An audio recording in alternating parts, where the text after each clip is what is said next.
길을 가던 사람들이 갈라서게 되는 일들이 있습니다. 왜 믿음의 한 길 가던 사람들이 이렇게 갈라서는 일들이 일어나게 될까요? 하나님께서 인도하시는 길이 서로 다르기 때문일까요? 그렇지 않습니다. 하나님께서 인도하시는 길은 한 길입니다. 에베소서 4장에 보면 우리를 다스리시는 하나님을 이렇게 소개하고 있어요. 몸이 하나요 성령도 한 분이시니 이와 같이 너희가 부르심의 한 소망 안에서 부르심을 받았느니라. 주도 한 분이시요 믿음도 하나요 세례도 하나요 하나님도 한 분이시니 곧 만유의 아버지시라 만유 위에 계시고 만유를 통일하시고 만유 가운데 계시도다. 여러분, 하나님을 믿는 사람들은요 무질서할 수 없습니다. 다스리시는 하나님의 통치 안에서 우리는 질서 정연하게 되고요. 그 안에서 일치와 연합을 이루어가게 되지요. 그럼에도 불구하고 왜 한 하나님 아버지를 믿는 그리스도인들이 서로 갈라서게 되는 것일까요? 그 믿음이 파선하여 하나님께서 주신 직무를 버리고 세상의 풍조를 따라 흘러 떠내려가기 때문에 그렇습니다. 그래서 사도 바울이 에베소 교회에 하나님이 한 분이시라고 하는 사실을 그토록 강조하면서 한 길을 가자고 그토록 권면하지요. 에베소서 4장 1절, 방금 전에 제가 읽어드린 에베소서 말씀의 바로 윗부분에 이렇게 되어 있어요. 그러므로 주 안에서 갇힌 내가 너희를 권하노니 너희가 부르심을 받은 일에 합당하게 행하여 모든 겸손과 온유로 하고 오래 참음으로 사랑 가운데에서 서로 용납하고 평안에 매는 줄로 성령이 하나 되게 하신 것을 힘써 지키라. 성령이 하나 되게 하신 것을 힘써 지키라 한 다음에 나오는 말씀이 몸이 하나요 성령도 한 분이시니 이와 같이 너희가 부르심의 한 소망 안에서 부르심을 받았느니라. 이렇게 나오는 거예요. 우리는 저절로 하나가 될 수 있는 것이 아닙니다. 저절로 일치가 되는 게 아니에요. 우리는 우리를 부르신 하나님의 뜻 안에서 서로를 용납하고 오래 참는 사랑으로 평안에 매는 줄로 우리가 힘써 하나됨을 지킬 때야 우리는 이 믿음의 한길을 갈 수 있는 것이지요. 사랑하는 성도 여러분, 우리는 분명 많은 점에서 서로 다른 점을 가지고 있습니다. 그렇지만 다르다고 다른 길을 가는 사람들이 아니지요. 우리 주 예수 그리스도께서 보여주신 그 한 길을 가는 사람들이에요. 사랑하는 신의 교회 성도 여러분, 우리를 부르신 하나님 아버지의 뜻을 따라 우리를 인도하시는 한 분 예수 그리스도의 본을 따라 겸손과 온유와 오래 참음과 사랑으로 서로를 용납하고 성령께서 오늘도 하나 되게 하신 것을 힘써 지키는 그리고 한 길을 가는 저와 여러분 되시기를 주님의 이름으로 축원합니다. 자, 오늘의 본문 말씀도 보십시오. 갈대아 우르로부터 오늘 베델에 이르기까지 한 길을 걸어왔던 아브라함과 롯이 이곳 베델에서 갈라져서 서로 각자 자기의 길을 가게 되었습니다. 왜 이렇게 서로 다른 길을 가게 되었나요? 아브라함과 롯이 살아가기에는 같이 살기에는 이 베델이 너무 좁아서 자꾸만 부딪히고 다툼이 생겼기 때문에 그렇습니다. 이렇게 생각해 보면 어떨까요? 이 베델이라고 하는 곳이 좀 넓은 곳이었더라면 어땠을까요? 다투었을까요? 어쩌면 안 다퉜을는지도 모르겠어요. 그런데 아브라함이 그 첫 신앙, 첫 사랑을 회복하고자 돌아왔던 이 베델이라고 하는 곳이 좁은 곳이었어요. 그래서 이미 거부가 되어 돌아온 아브라함과 롯이 그 좁은 땅에서 살아가기에는 자꾸만 부딪히더라고 하는 것이죠. 결국 아브라함은 이방 원주민들 앞에서 하나님을 믿는 사람들끼리 서로 갈등하고 싸우는 모습 보여주기 싫었고 조카 롯에게 이제 우리 갈라서자라고 하는 말을 하기에 이르게 된 것입니다. 여러분 9절 말씀 한번 보실래요? 내 앞에 온 땅이 있지 아니하냐 나를 떠나가라. 뇌가 좌하면 나는 우하고 뇌가 우하면 나는 좌하리라. 교회도 마찬가지더라고요. 교회도요. 좀 규모가 있는 교회, 큰 교회는요. 별로 다투지가 않아요. 교회가 크면 오히려 더 많이 다툴 것 같고 교회가 작으면 가족적인 분위기겠네요. 그죠? 별로 안 다툴 것 같잖아요. 아니에요. 보니까요. 오히려 차라리 교회가 크면 서로 비슷한 사람들끼리 모이기 때문에 그리고 서로 맞부닥치는 일들이 별로 없기 때문에 오히려 괜찮아요. 그런데 교회가 작으면은요. 서로 이게 안 볼래 안 볼 수가 없어요. 부딪히지 않을래야 부딪히지 않을 수가 없어요. 그래서 오히려 작은 교회가 오히려 이런 인간적인 면들이 더 도드라져 보이고요. 더 갈등하게 되더라고요. 결국 너는 너의 길을 가라. 나는 나의 길을 가겠다. 이런 어떤 서로 갈라지는 일들이 일어나게 되더라고 하는 거죠. 자, 이 말을 들어보면 너는 너의 길을 가라. 왠지 아브라함이 조카 롯을 내치는 것처럼 보이기도 합니다. 야, 이제 너랑은 같이 못 살겠다. 너 나가라. 교회에서도 그러잖아요. 네가 나가든지 내가 나가든지 둘 중에 한 사람 나가야지. 같이는 못 살겠다. 같이 신앙생활을 못 하겠다 말이죠. 이런 생각, 이런 말을 들으면은요. 매정한 것 같고요. 어떻게 아브라함이 조카 롯에게 이런 말을 할 수 있는가? 내치는 건가? 이렇게 보여지기도 합니다. 그런데 그렇지가 않았어요. 여러분, 이때 아브라함은요. 첫 신앙을 회복하고 말하자면 성령으로 충만한 상태였거든요. 여러분, 아브라함의 말을 잘 들어보면 아브라함은 롯을 내치는 것이 아니라 우리 이제 갈라서자 하는 것이 아니라 오히려 롯을 마치 친아들처럼 여기면서 이런 말을 한 거예요. 왜냐하면 이 말은 롯에게 하나님께서 아브라함에게 주리라고 약속하신 가나안 땅을 양분해 주겠다라고 하는 그런 의미가 있기 때문에 그런 것입니다. 자, 여러분, 아브라함의 말을 한번 자세히 살펴보십시오. 아브라함이 롯에게 이렇게 말합니다. 네가 좌를 선택하면 내가 우하겠고 네가 우를 선택하면 내가 좌하겠다. 여러분은 이 말을 어떻게 이해하십니까? 좌 그러면 보통 어느 쪽이에요? 우리나라는 좌 그러면은 서쪽이잖아요. 우 하면은 동쪽이지요. 왜요? 우리는 기준점이 북극을 기준점으로 잡고 있기 때문에 그렇습니다. 그런데 아브라함 때는 그러지 않았어요. 여러분, 아브라함 때는 기준점이 어디였느냐면요. 해가 뜨는 동쪽이 기준점이었습니다. 그래서 여러분, 이쪽이 북쪽이면은요. 사람들, 우리나라 사람은 좌 그러면 서쪽이잖아요. 근데 이스라엘 사람들은 해가 뜨는 동쪽이 기준점이기 때문에요. 좌 그러면은 어디가 좌쪽이 되는 거예요? 북쪽이 되는 거예요. 우 하면 어디가 되는 거예요? 남쪽이 되는 거예요. 그래서 여러분, 이 말은 무슨 말인가 하면 지금 아브라함과 롯이 베델이라고 하는 이스라엘 가나안 땅을 보면 한 가운데쯤 있는 곳이거든요. 이 베델이라고 하는 데에서 네가 좌하면 어디를 말하는 거예요? 이스라엘의 북쪽을 선택하면, 가나안 땅의 북쪽을 선택하면 내가 우하고 내가 남쪽을 선택하겠고, 네가 우하면, 네가 남쪽을 선택하면 내가 좌하리라. 나는 북쪽을 선택할게 라고 하는 말이에요. 그러니까 아브라함은 지금 롯에게 베델을 기준으로 하나님께서 아브라함에게 주리라고 약속하신 가나안 땅에 한쪽 편을 주겠다고, 한쪽 땅을 주겠다고 지금 얘기하고 있는 거예요. 파격적인 제안을 하는 것입니다. 그래서 학자들은 아브라함의 이런 제안을 두고 뭐라고도 얘기를 하느냐 하면 아브라함이 롯을 거의 아들 수준으로 여기고 있었다. 이 말씀을 그렇게 해석을 하고요.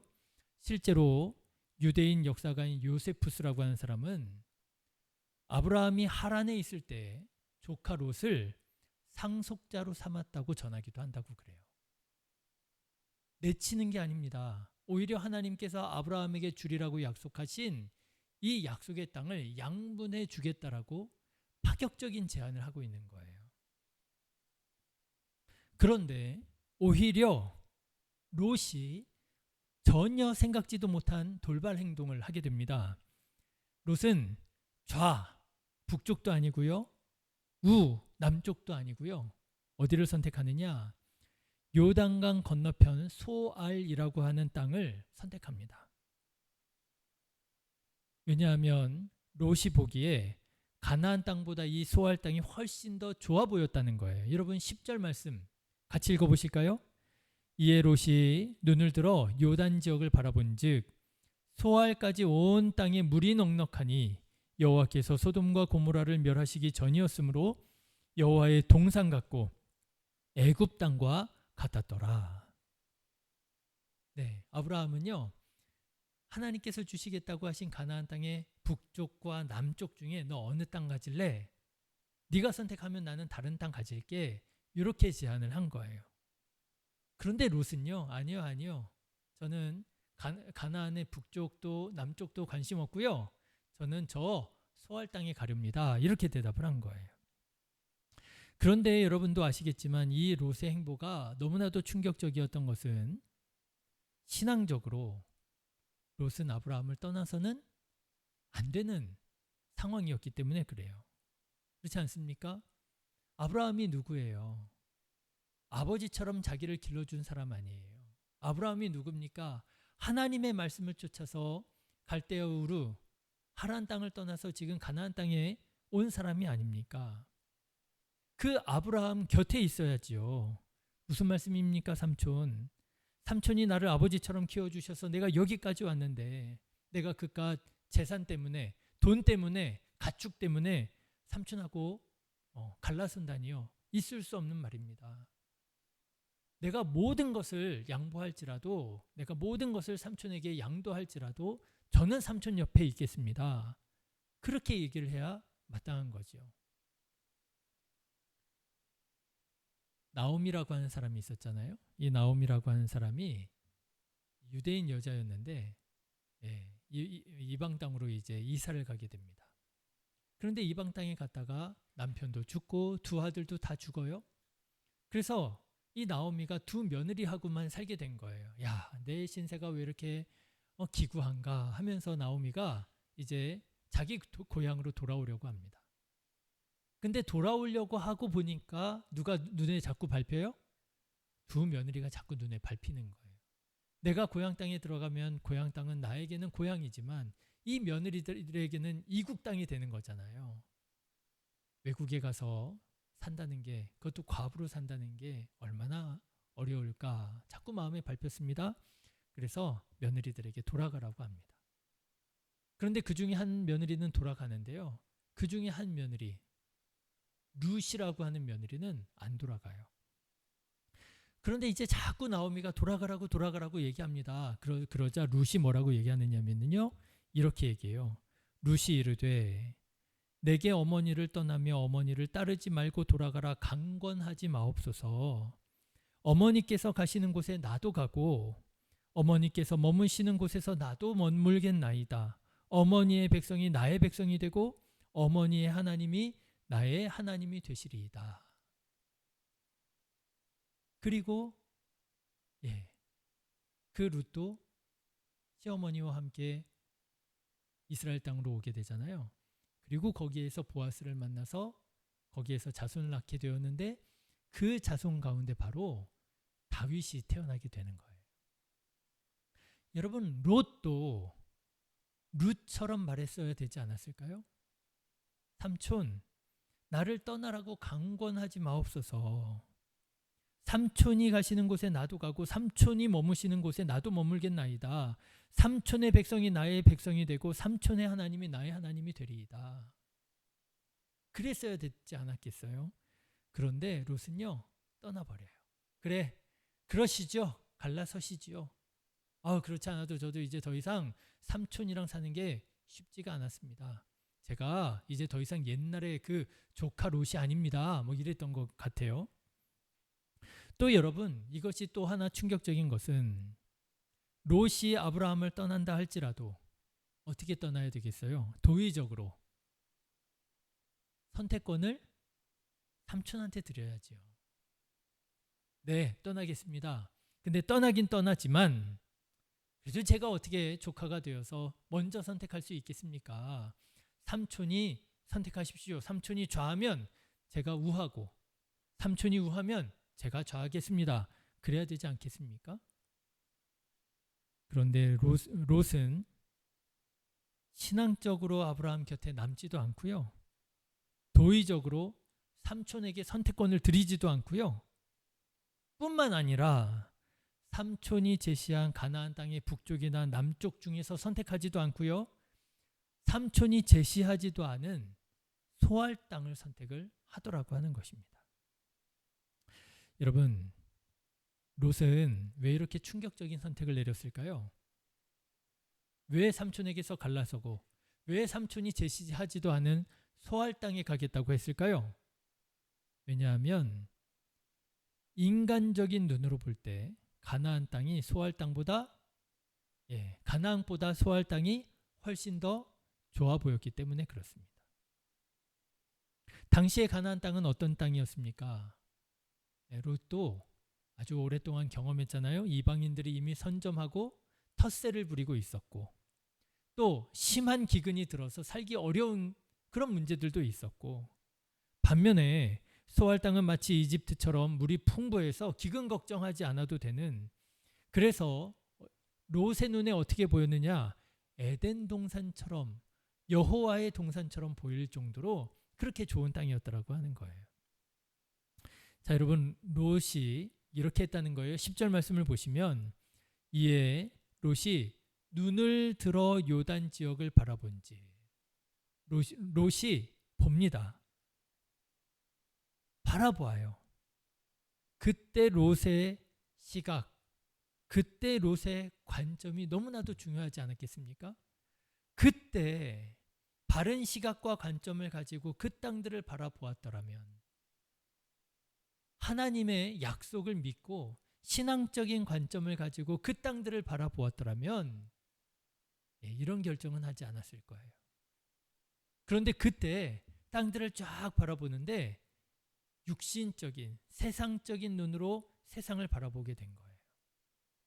그러고 보니까 가나안 땅보다 소알 땅이 훨씬 더 아름다워 보이네요. 그래서 그 땅으로 가게 되었다라고 하는 거예요. 저는 이 말씀을 묵상하는데 꼭 누가 생각나느냐 하면 아담과 하와가 생각이 나더라고요. 아담과 하와가 하나님께서 금하신 선악과를 먹지 않고 있었습니다. 이거 하나님께서 금하신 거야. 먹으면 절대 안 돼.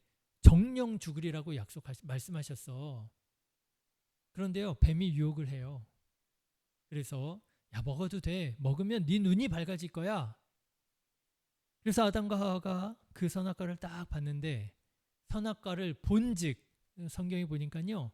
본즉 그렇게 되어 있습니다. 어떻게 보였다고요?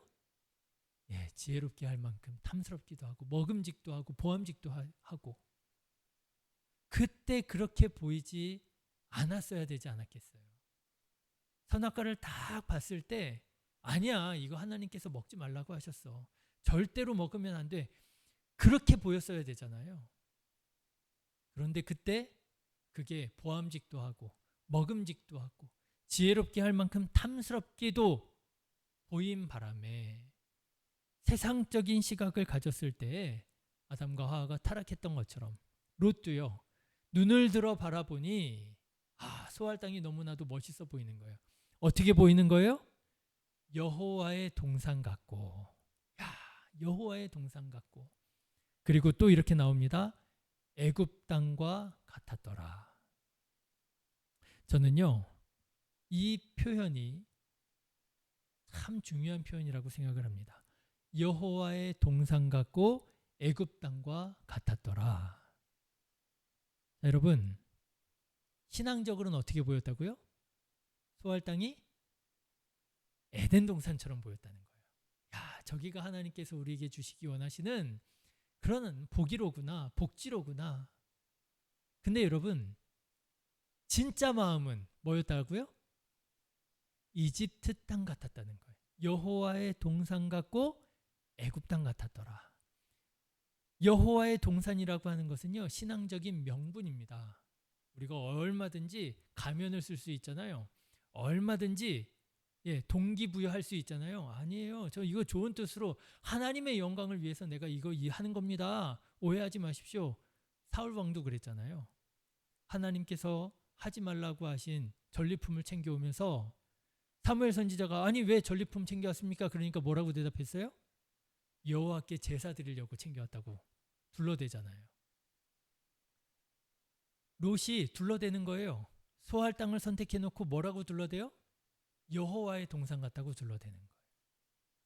그런데 실제 마음은, 실제 시각은, 관점은 그 소할 땅이 뭐처럼 보였다고요? 이집트 땅처럼 보였다는 거예요. 여러분, 이집트 땅이 어디입니까?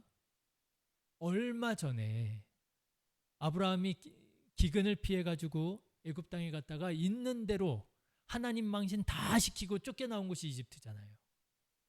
그런데 롯의 마음에는요, 그 이집트가 아직도 마음에 남아있는 거예요.